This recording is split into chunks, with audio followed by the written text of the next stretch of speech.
Good morning, funky recruitment junkies.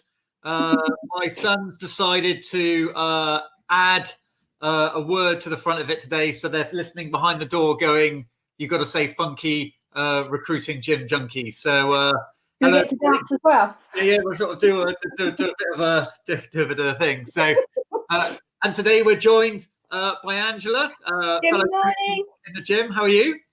I'm very well, thank you, but still not awake. Yeah, I think we like you. I think you work on Mid-Atlantic time. I'm like, Yeah, I was working till 1 a.m. last night, and it was 2:30 a.m. the night before, working with Australia and New wow. Zealand. So I'm just trying to switch over now because I've got an early morning Bangkok tomorrow morning. So, that didn't sound right, did it? But anyway, I live on my own. I should be so lucky. There we are. On a different note. That was good. So we're here for another day. We started the day with some fantastic news. Abby Howell picked up a perm job yesterday that's exclusive to her. Start date in June, and they're going to work together on a virtual recruitment, virtual onboarding process. So there is recruitment out there. I think from what I hear is there is companies that want to hire. They're just, from a business perspective, not in a space to actually progress with that. So either they're super busy and they're like, we just don't have time for it. So someone on a call yesterday had a training company they were working with that was just stacked. And then you've got others where they're like, we're just busy putting out fires. We know we're going to recruit. It's just, we've got to look after everybody that's in the team. So I mean, there is embers there. You know, it's just making sure you stay close to those clients and they call you when it happens. So, which is great. So Angela, what are you hearing in the market? Very similar, actually. I've got quite a few clients that are very busy. They're in logistics, obviously the healthcare market. So there's quite a few that are actually rushed off their feet at the moment. So if people have been made redundant, then my suggestion would be, if you want to work, there is work there for you. And there are recruitment agencies that need people at the moment. So if you wanted to make that switch, if you're not looking to go back to the company that you were with, then get proactive, because now's the time that you'll pick it up. Give it another 2-3 weeks that they'll be gone. So I think that's one thing. If you're out of work totally, then look at these. And of course, then it might be, well, I just want to work close to home, do a few hours, just keep myself going and ticking over. Well, I'd be happy working in Asda or Tesco's or wherever. Actually, I think Tesco's, they're the ones with the plastic screens up, aren't they? Yeah. It's one of those. I've always said to myself, to my daughter and everything, I would never be out of work, because I would always work, whatever it was. When I was doing my A-levels, I had 6 jobs that I was working at that time while studying my A-levels. I've just always worked, and it didn't matter what it was. The hardest one was getting up on Sunday mornings and working on Wembley Market. So if anyone remembers the watch stall on Wembley Market 35 years ago, that was get people going, yeah, I bought one from there. It was a dud. Like, I want my money back. So I only worked there in the summer. In the winter, I got into the burger van next door because it was lovely and warm. Right, fantastic. So cold. Right, so Daryl said they've decided at Agile to cover our costs and donate 30% of GP for every placement to charities. Oh, wow. That is fantastic. What a great thing to do, and a great message for your clients and candidates as well. Yeah, there was something that came up yesterday. I won't mention the names. It will probably blow up anyway. It came up last night, but there was a company saying about working through these times and really smashing it. And I think that was the word, that smashing it during these bad times. I want to work with people that have smashed it before. And it straight away, it didn't feel right. And then I realized why. And it's because I don't want to work with a company that's smashing it during times like this. I want to work with companies like Daryl's. They're not necessarily going to make a lot of profit. They're going to come out of it, and they're actually going to help other people along the way. If you're making a lot of profit during this time, really stop and think about yourself. How can I help? How can I help others? Because not everyone else is actually in that situation. So, Daryl, I salute you. Yeah, there's many different ways of skinning the recruitment cat, as it were. So what we're going to do this morning, Angela, is yesterday I was on a team with I was on a call with the team. So Job That Team, fantastic group, and I was on with like 30 of their solopreneurs, and obviously these are individuals similar to us, sort of run very small businesses, and we're thinking about proactive things that they could do whilst their clients weren't hiring. What could they do that enable themselves to exit this situation in a more positive situation than they entered it. So the first, so we're going to go through these, and we're just going to share some of these ideas. Hopefully, it will help the recruiting gym junkies as well. So the first one is there's a lot of them that are spending time double backing with all their senior candidates, saying, "How are you doing? Are you affected? If you're affected, let me know. I'm more than happy to help you out. We'll help you with CVs, etc., etc., etc., etc." So that seemed like a great idea because they're sort of clients, but they're also candidates as well. What do you think about that, Angela? Yeah, I love that idea. And actually, I promote that anyway, as part of the aftercare service, whenever you've placed someone, that you do keep in touch with them. In the old days, we had the issue of people approaching them to put them into other work, and therefore there was sort of no contact whatsoever because you couldn't call them. But you've got them on LinkedIn now. There's no reason why you can't actually connect with them. If you're wondering what the snoring is, yeah, that's this little one that's not been able to be tied up this morning. Stop snoring. He wants to join in. We should get everyone to bring their dogs on the show. So this is Moog, and he makes that noise. So there you go. There we are. Fantastic. Yeah, so get in contact with them, and you could go back years here. Look back all those placements over the years, all those people that you can be connecting with. And you're right, it's about how are you? What's going on in your world? Is there anything we can do to help? You're not offering them jobs. I don't think there's an issue there because there's potentially not any jobs for them at the moment, but certainly getting them back in your talent pool, and they will know someone that needs help. So even if it's not them, then there's going to be someone else that you might be able to help. Second thing is see how you can promote yourself through other people's networks. So if you imagine we get guests on our show, we go on other people's shows as guests. Yeah. What can you do with all your professional associations related to your niches will be having members that are challenged. They might be affected professionally in terms of their job, or they might be affected in their capacity as a leader. Often you'll offer your insights in terms of what skills are still in demand, what are the sort of must-dos if you think you're going to get made redundant, how to pimp your CV. We've got lots of insight that we can share. And now's the time. We don't often make time to do. I always talk to call it the third place. You know, you've got your candidates, you've got your clients. The third place is that wider referral network. So start trying to cultivate some of that referral network and offer your services to their members to provide them with insights. Oh, so this might be a good time then, Alex, is I've offered your services to the RCSA in Australia. Fantastic. They're putting together some webinars for their members. They're the same as the REC here in the UK.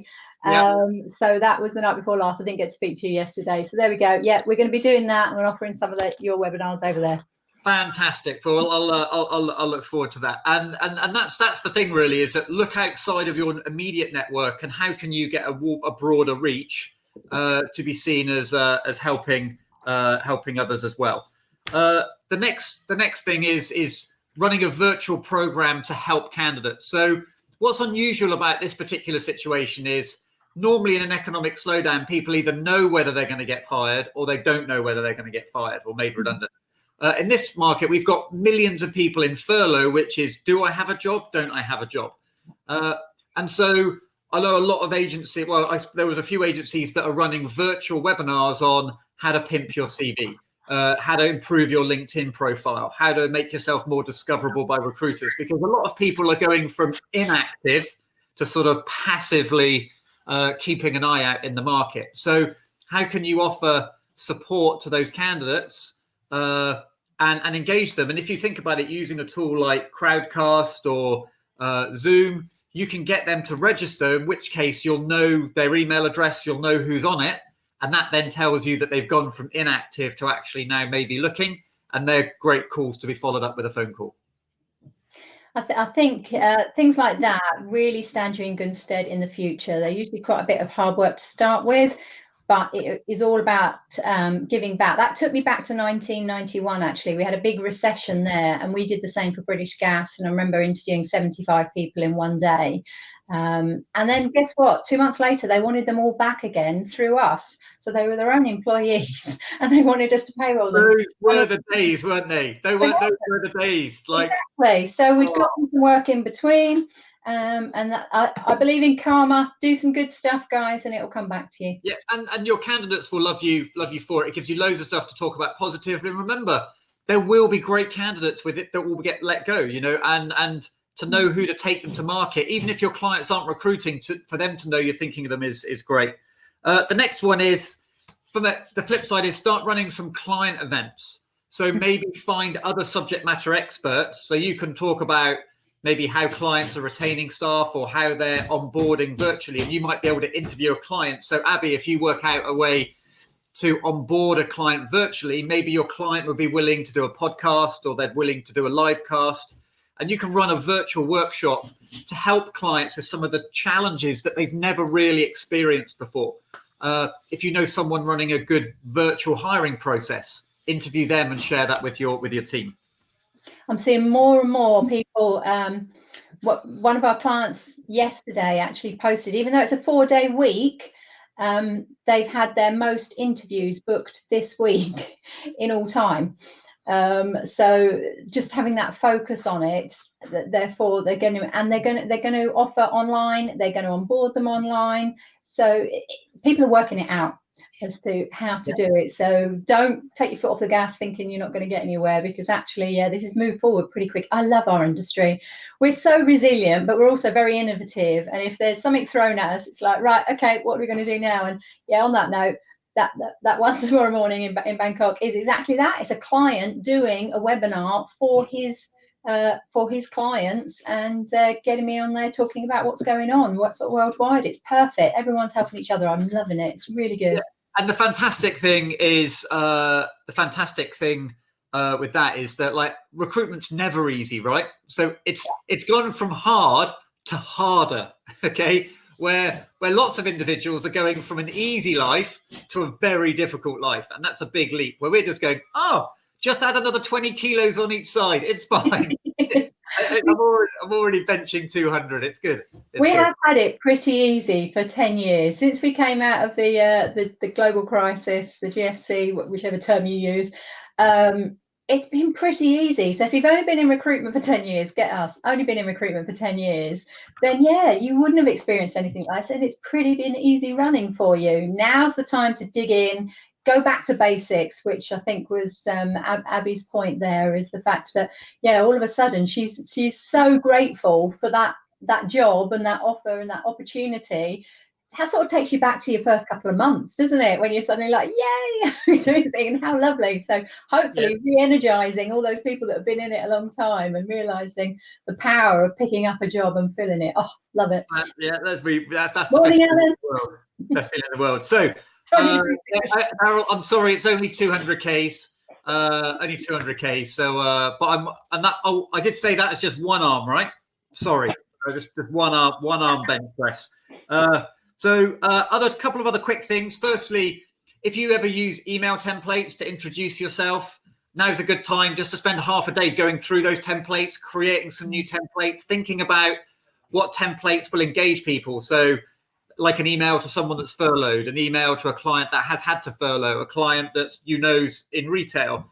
Thinking about some of those templates. You never stop and review those. Think about them, but most importantly, actually work as a team and think, well, how could we make these better? How could we improve these emails? Next one, if you're a business owner, review your admin and policies and all that sort of stuff. Like, we've got to be in shutdown for like 6 months before I get to that on my list. Other people, Angela, are starting to sort of review their niche.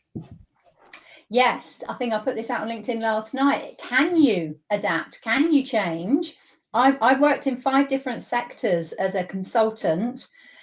The hardest part was the market knowledge. And gaining that, and it used to take me a good 3 months before I'd feel comfortable in the new sector, that I knew what it was all about, who the people were, what the terminology was. And I mean, well, you've got time now. If you're going to move, you could probably get that down to a couple of weeks, the amount of research that you can do and what's available online. The number of people that you can speak to and that sort of stuff. And I think the key is, when picking your niche, is to think about a skill set that is going to continue to be in high demand, but there's not enough supply of. Yeah. And so, like, and there's loads of sectors in that. So if you're in finance and accounting, transactional, that's equilibrium, supply and demand. We want something where people are wanting more of it. It will probably be in some sort of technical area. Someone mentioned call centers at the moment, because all the call centers in India have shut down. It doesn't even have to be 2 skills. It's high demand, easy to fill, and companies are asking for 100, 200 at a time. It's like 1994 all over again. Yeah, no, that's so someone else mentioned that the other day. So so that's good. So I'm conscious of time. So these are good points. Don't worry about time. Don't worry. Okay, so we've got if you're a business owner, look at your website. Like, you've been meaning to write content for that for months. Mm. Which is like pointing at me like this. I don't use my website. And then the other two that we've spoken about in the recent past. So, talent pooling, really focusing on those skill sets that you're going to have a need for. Spend some time, set a goal of having 5 new people every week in that talent pool that you can work with. And as we spoke about on Monday, it's the winners and losers. So, Angela, I'm going to leave you to wrap up today. Give us something fantastic to think about through the day and make us feel great to crack on.